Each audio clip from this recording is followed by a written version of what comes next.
Voilà, de retour sur le plateau pour ce groupe de travail numéro 6. Je vous en donne le thème. Il s'agit cette fois de réfléchir aux moyens de développer des pratiques qui permettent d'aller vers une seule santé. Comment? Par le renforcement de la résilience au sein des communautés locales. On l'a vu dans le groupe de travail précédent, l'importance d'impliquer les communautés locales. Plusieurs de nos invités nous en ont parlé et nous allons voir avec nos invités de ce groupe de travail, comment le mettre en place. J'accueille sur ce plateau le docteur Kamel Mohana. Bienvenue, je vous laisse vous installer, merci. Et Antoine Lurie, c'est bien ça, je ne me suis pas trompée. Bienvenue également, je vous laisse vous installer. Nous discuterons dans quelques minutes ensemble. Nous allons d'abord accueillir notre premier invité qui est en duplex et il s'agit de Yve Furman. Bonjour Yve. Vous êtes directrice du Centre de politique environnementale de l'Institut finlandais de l'environnement. Comment est-ce que vous comptez, avec le conseil scientifique de l'OSH Forum, comment vous comptez aborder ce thème numéro 6 ?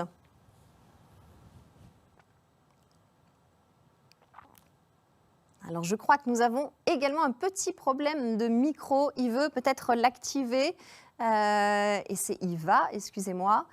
Est-ce que vous nous... Voilà, alors je crois qu'il faudrait que... Alors, je crois que vous ne nous entendez pas et nous ne vous entendons pas non plus. Est-ce que vous pouvez activer votre micro ? Il est activé et alors...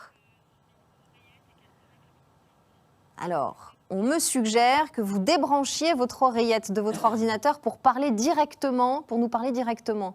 Est-ce que vous pouvez essayer cette petite manipulation, voir si là on vous entendra ? Et le débrancher de votre ordinateur. Alors, malheureusement, nous avons un problème de votre côté et nous ne vous entendons pas. Ce que je vous propose, il va peut-être essayer de résoudre ce problème de son, de micro. Et donc, nous enchaînons avec un autre invité et j'espère qu'on pourra vous retrouver pour avoir votre expertise. À très vite, j'espère. Je me tourne vers vous, Antoine Lurie. Rebonjour donc. Vous êtes le manager du programme One Health and International Partnership de l'Association pour les vétérinaires sans frontières.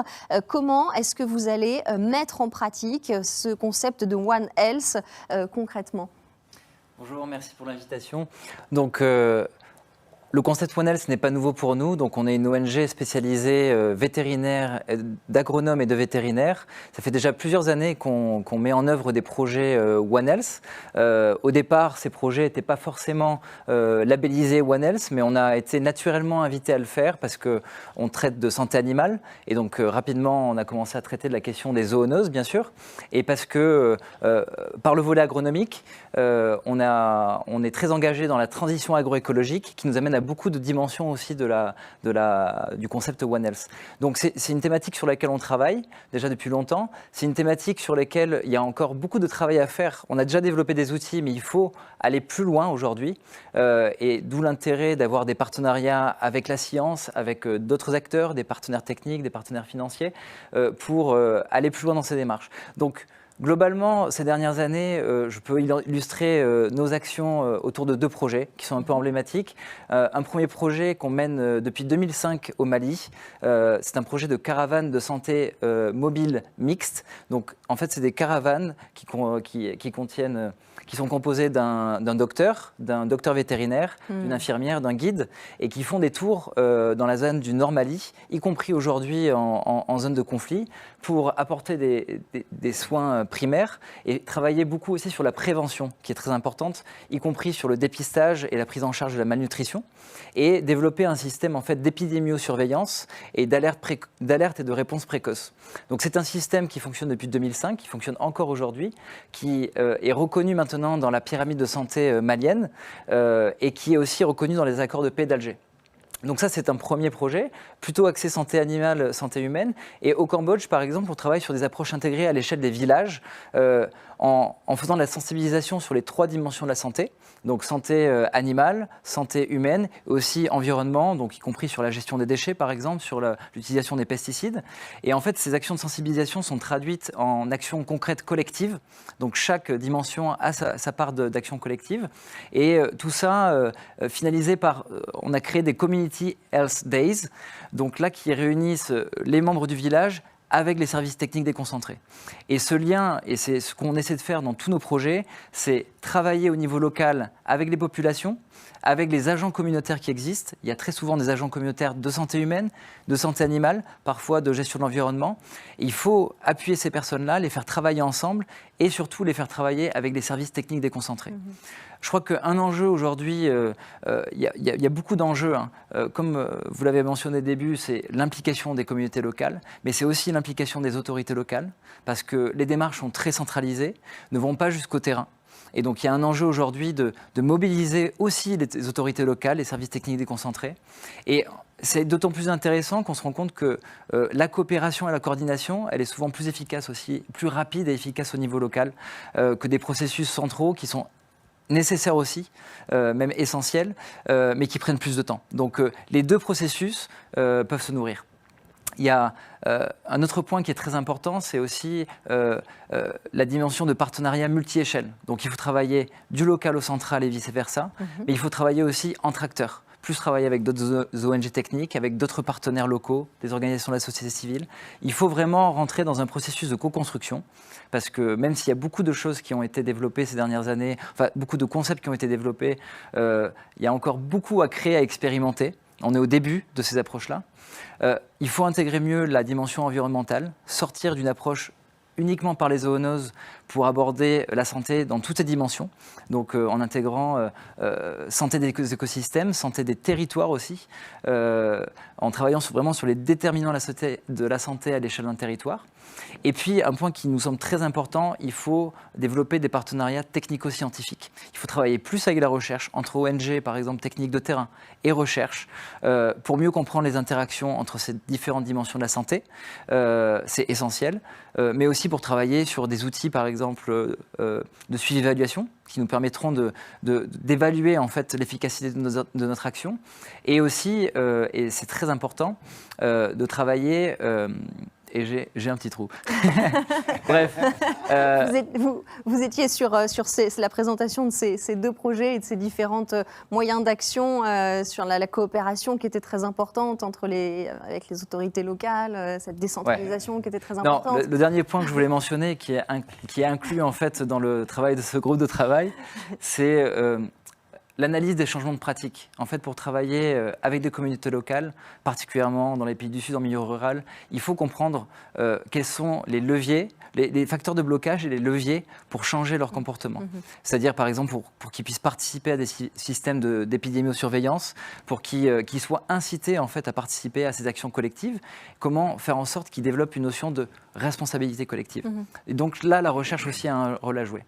L'objectif final de tout ça, c'est vraiment d'être en capacité d'expérimenter sur le terrain à travers des actions pilotes, en partenariat avec d'autres, et de développer des références solides qui vont pouvoir appuyer la prise de décision politique et institutionnaliser des approches au nord, mais aussi au sud. Voilà. Et la dernière chose que je voudrais mentionner, c'est donc l'importance de sortir d'un partenariat qui est aujourd'hui encore trop centré sur État-science pour aller plus sur un partenariat État-science-société. Et pour nous, c'est vraiment la garantie de la durabilité de ces approches. Oui, je crois que cette approche globale fait consensus effectivement au sein de ce OSH Forum. Merci Antoine Lurie. Je me tourne vers notre invité. Non, je crois qu'avant de vous entendre, pardon, nous avons un documentaire, un reportage Thielal que nous allons vous projeter. Je vous laisse le regarder et ensuite je reviens vers vous.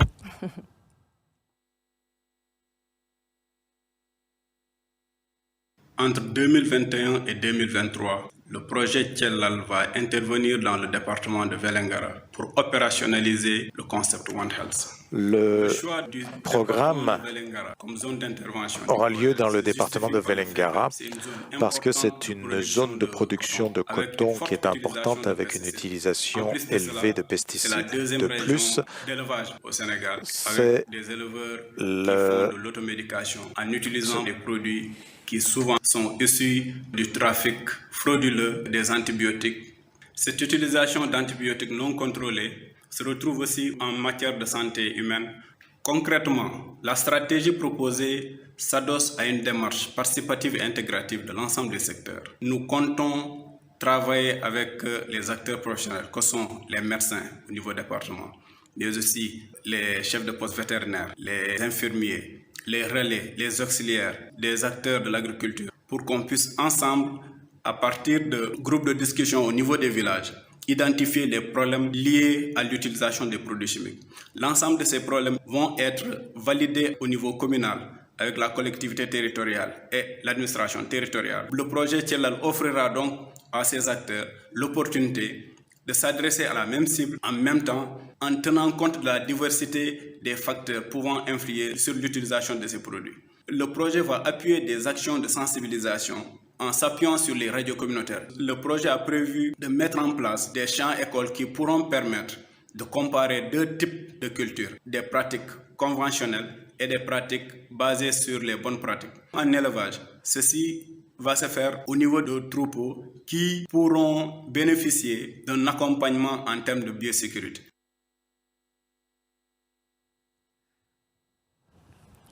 Voilà cet exemple très concret d'action sur le terrain, un projet d'AVSF en partenariat avec l'ONG Soltis que nous avions tout à l'heure en plateau. Je me tourne maintenant vers vous, Kamel Mohana. Vous êtes fondateur et président d'Amel International. Comment est-ce que vous allez agir? Quelle va être votre implication au sein de ce groupe de travail numéro 6? C'est un modèle justement pour qu'il y ait dans le monde une santé durable. Le droit à la santé à Amel, son travail sur le terrain, donne un modèle de changement pour une santé pour tout le monde. Malheureusement, dans ce monde où les pauvres s'appauvrissent et les riches s'enrichissent et les fossés s'élargissent entre eux. Et aussi, après Covid-19, on a découvert combien le corps médical est marginalisé dans le monde, le système de santé est vulnérable. Et c'est une leçon pour nous tous. Et même l'OMS qui a lancé ce slogan en l'an 2000, Santé pour tous, on voit qu'il y a plus de gens qui n'ont pas le soin nécessaire. Et maintenant, avec les objectifs millénaires, la même chose. Les objectifs qu'on a mis n'ont pas été exécutés. Alors, Amel, qui est une ONG, une grande ONG au Liban, non confessionnelle, civile et non confessionnelle, dans un pays où le système politique est confessionnel. Et Amel, c'est une grande organisation. Il y a 28 centres, il y a 6 cliniques mobiles, il y a 1100 employés qui travaillent à plein temps. Notre slogan principal, comment développer l'humanité de l'être humain, sans tenir compte de son appartenance politique, religieuse ou géographique. Aucun de nous n'a choisi sa famille, sa nationalité, sa religion. Ce sont des choses qu'on a héritées. Ce que nous pouvons faire ensemble, c'est le vrai défi. Et Amel joue le rôle de catalyseur. Malheureusement, maintenant, au Liban, vous devez le savoir, on a 55% des Libanais au-dessous du seuil de la pauvreté, dont 27% dans une pauvreté profonde.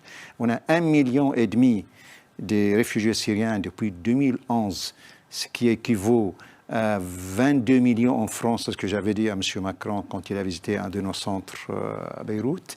Et la situation est très difficile et Amel, dans cette situation, donne un exemple à tous les niveaux qui s'occupent de l'être humain, mais surtout au niveau de la santé, donne un modèle des centres de santé choisis, sélectionnés par le ministère de la Santé comme le meilleur centre du Liban, les meilleurs staffs. On a les meilleurs équipements, le meilleur staff, et on a 3 volets de services sous la culture de solidarité, et non pas de charité, non pas la main qui vient d'en haut, et aussi comment un accès à la prévention. Je suis pédiatre, professeur à l'université. Nous, on a appris en tant que médecin à traiter les maladies. On n'a pas appris à prévenir les maladies. Et je crois que la prévention est très importante. Et aussi le problème de droit, le droit à la santé. Regardez maintenant pour les vaccinations, la discrimination dans le monde. Il y a 100 pays jusqu'à maintenant qui n'ont pas été vaccinés. C'est injuste tout ça. Et même les Nations Unies, après l'adoption de l'économie de marché et la chute de l'excellence soviétique, ils ont adopté comme slogan le développement durable. À l'époque, il y avait 500 millions de pauvres et 10 milliardaires.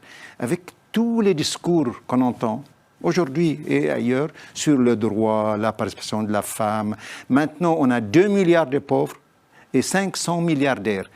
Le rapport d'Oxfam a dit qu'il y a 26 personnes dans le monde qui possèdent la moitié de la richesse du monde. À Amel, c'est une organisation qui est non confessionnelle et j'ai écrit un livre récemment sur la réforme de la santé et travaille avec le ministère de la Santé. Et moi, je suis président du collectif des ONG qui regroupe les grandes ONG du Liban et aussi du monde arabe. Essaye à tous les niveaux comment traiter les gens comme des êtres humains et comment assurer à ces gens leur dignité humaine, C'est ça, je crois, qui manque dans le monde maintenant. Là où nous allons, même dans les pays industrialisés, on voit le nombre de mendiants dans les rues. Il y a une minorité qui s'enrichissent, une majorité qui s'appauvrissent, et il faut maintenant un système plus juste et plus humain dans le monde. Et là, cette initiative de mon ami Benoît Miribel on s'inscrit dans cette initiative pour militer ensemble pour un monde plus juste et plus humain sous les motos de Amel, pensée positive et optimisme permanent. Kamel Mohanna, je vous propose pour concrétiser votre discours de regarder une présentation de l'action d'Amel International sur le terrain au Liban. Amel Association International, c'est une organisation non confessionnelle qu'on a fondée en 1979, après la première invasion israélienne du sud du Liban. Amel, son slogan principal, comment développer l'humanité de l'être humain, sans tenir compte de son appartenance politique, religieuse ou géographique. Aucun de nous ne choisit sa famille, sa nationalité, sa religion. Ce sont des choses qu'on a héritées. Ce que nous pouvons faire ensemble, c'est le vrai défi.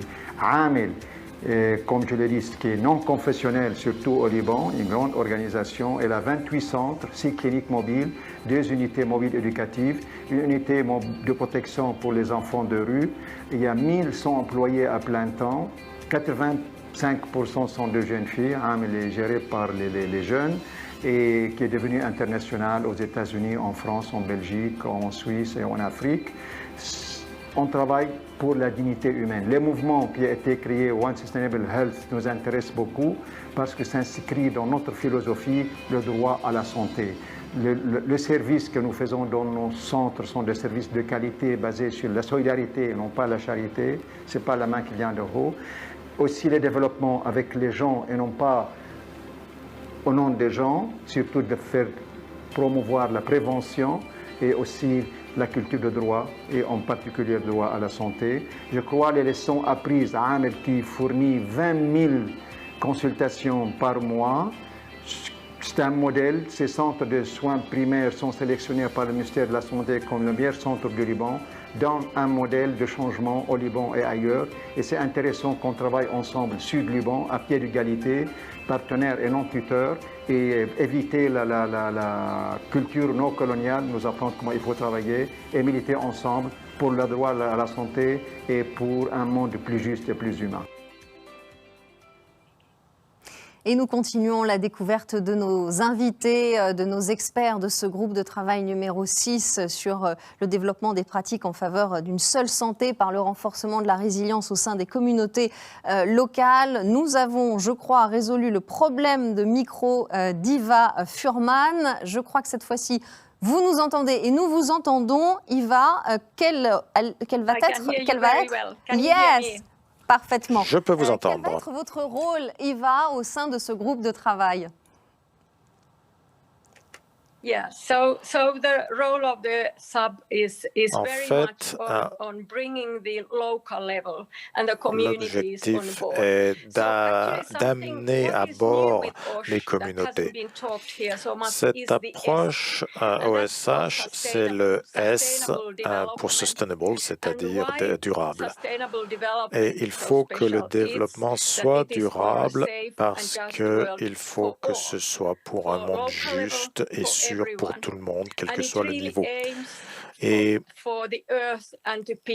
c'est pour la terre et pour les hommes afin qu'il y ait un changement systémique. Nous avons entendu beaucoup de choses passionnantes. Il y a beaucoup de politiques, beaucoup de réflexions, mais ce qui est important, c'est ce qui va se passer sur le terrain au niveau local. Alors, les pays peuvent contribuer très concrètement. Et comment vont-elles le faire? Comment pouvons-nous changer la santé planétaire ou les systèmes écologiques? Il y a de la recherche qui est faite et cela sera très intéressant et très efficace. Et ça, c'est la clé de OSH. Nous devons définir des façons de changer la façon de faire des individus. Il y a beaucoup d'entreprises qui sont impliquées, des écoles, des centres de loisirs. Et en fait, il faut qu'ils viennent avec nous. Nous avons besoin de travailler ensemble et d'apprendre des uns des autres à l'école, au niveau de la communauté. Nous allons le faire avec des faits scientifiques, avec des histoires, avec la culture, avec l'art. Et nous avons besoin de tout le monde, mais les femmes en particulier ont un rôle clé dans la société parce que nous avons plusieurs générations et nous avons l'espoir avec nous. En plus de cela, il faut mettre l'accent sur la jeunesse. Il faut que les citoyens de demain soient actifs et il faut qu'ils puissent expérimenter les demandes d'OSH. Et ça, ce sera le développement de la capacité pour l'OSH de demain. J'attends avec impatience le feedback de mes collègues au sein de ce groupe. Et s'il vous plaît, rejoignez OSH et si possible le groupe numéro 6. Furman, je rappelle que vous êtes directrice du Centre de politique environnementale de l'Institut finlandais de l'environnement. Notre dernier invité de ce groupe de travail numéro 6, c'est le docteur Hamidou Niangali. Bonjour. Vous êtes chercheur associé au MRTC DIP au Mali. Comment est-ce que vous allez participer à ce groupe de travail? Merci pour l'invitation et permettez-moi tout d'abord de présenter rapidement les activités du MRTC, le Malaria Research Center. Donc, la vision de travailler entre différentes spécialités a été comprise très tôt par notre regretté professeur Dumbo, donc, qui a vraiment mis l'accent sur le travail en groupe multidisciplinaire. Donc, il a développé cette capacité en envoyant des Maliens pour se former dans divers domaines. Donc, les MRTC aujourd'hui regroupent plusieurs spécialités, des socio-anthropologues, des géographes et aussi des médecins, des épidémiologistes. Donc, pour nous, la pluridisciplinarité n'est pas une nouveauté, donc qui va dans le même sens que le concept une seule santé. Et nous travaillons vraiment en collaboration avec les autorités sanitaires du pays, notamment le programme national de lutte contre le paludisme, qui utilise la production des MRTC pour mener des activités de lutte à travers le pays. Alors, au Mali, quand on regarde, il y a le concept une seule santé est bien structuré. Il y a une plateforme nationale qui a été créée et qui a été vraiment décentralisée au niveau local et au niveau communautaire. Mais le souci, c'est vraiment comment les rendre opérationnels. Donc, nous, en tant que chercheurs, nous pensons intervenir en collaboration avec cette plateforme, surtout en s'associant au groupe thématique recherche de cette plateforme. Alors, l'MRTC vraiment a beaucoup d'expérience de travail avec les communautés locales. Juste à titre d'exemple, concernant les paludismes graves, alors les gens n'arrivent pas, ils confondaient en fait de façon culturelle avec d'autres maladies.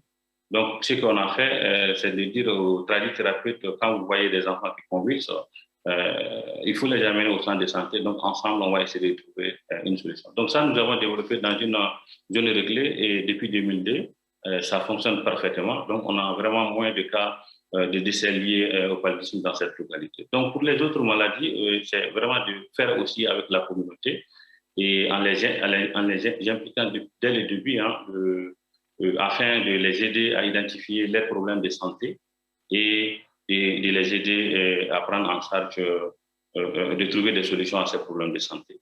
L'autre aspect qu'on peut aborder dans le cadre de cette initiative, c'est vraiment dans les contextes de pays en développement où le financement est très, très insuffisant pour couvrir les besoins de financement en santé, c'est de développer des initiatives locales.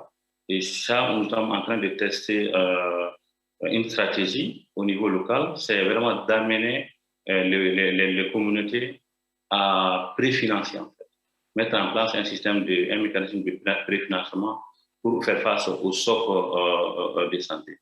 Donc, nous, en participant vraiment au groupe 6 de cette démarche Une santé durable pour tous, c'est vraiment d'orienter notre vision afin de trouver des réponses pérennes pour faire face aux défis de résilience communautaire en termes de santé. Voilà, donc nous nous sentons à l'aise dans ce groupe et nous allons donner le meilleur de nous-mêmes pour vraiment trouver des solutions à ce problème de santé. Merci beaucoup. Merci beaucoup, Dr Hamidou Niangali, chercheur associé au MRTC DIP au Mali. C'est la fin de la présentation de ce groupe 6. Je rappelle le nom des invités qui étaient avec moi en plateau ou en duplex au sein de ce groupe d'experts, le Dr Kamel Mohana, Iva Furman, Antoine Lurie et Hamidou Niangali.